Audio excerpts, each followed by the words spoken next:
छत्तीसगढ़ में विधानसभा की तर्ज पर भारतीय जनता पार्टी लोकसभा चुनाव में भी कांग्रेस को चौंकाने की तैयारी में है। दरअसल भारतीय जनता पार्टी तय समय से पहले ही छत्तीसगढ़ की 11 में से 5 सीटों पर प्रत्याशी का ऐलान जल्द कर सकती है।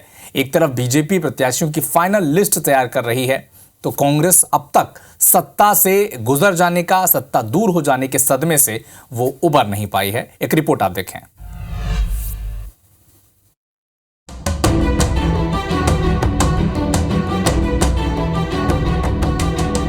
लोकसभा चुनाव की तैयारी और प्रत्याशियों पर मंथन के लिए शनिवार को दिल्ली में केंद्रीय चुनाव समिति की बैठक हुई।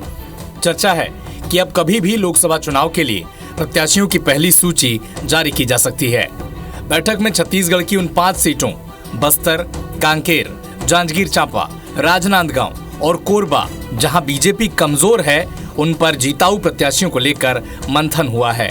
माना जा रहा है कि पिछले बार हारी हुई 2 सीट बस्तर और कोरबा पर बीजेपी नए चेहरे को मौका दे सकती है और इसी तरह अरुण साव की बिलासपुर, गोमती साई की रायगढ़, रेणुका सिंह की सरगुजा सीट पर भी नए चेहरे को मौका मिल सकता है। महत्वपूर्ण बैठक था भारतीय जनता पार्टी का और आने वाले लोकसभा के चुनाव में 11 में से 11 सीट जीतने की रणनीति पर विचार हुआ है।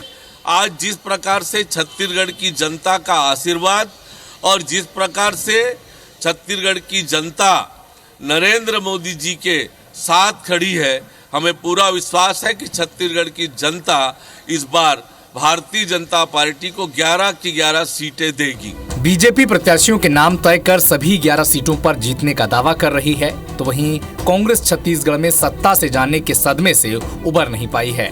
हालांकि कांग्रेस नेता कह रहे हैं कि प्रदेश प्रभारी सचिन पायलट की उपस्थिति में कई दौर की बैठक हो चुकी है, तैयारी जोर शोर से चल रही है। विधानसभा चुनाव के बाद हम अलर्ट हैं और हमारी जो तैयारियां हैं ये प्रचारित नहीं कर रहे हैं हम लोग, लेकिन धरातल में जो तैयारियां लोकसभा चुनाव के हिसाब से होनी चाहिए वो सारी तैयारियां स्टेप बाय स्टेप हम लोग कर रहे हैं। सचिन पायलट जी 2 बार आ चुके हैं।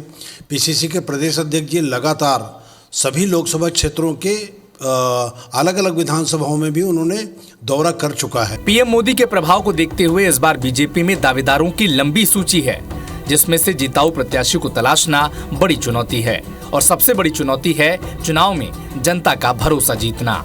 राजेश मिश्रा, IBC 24, रायपुर।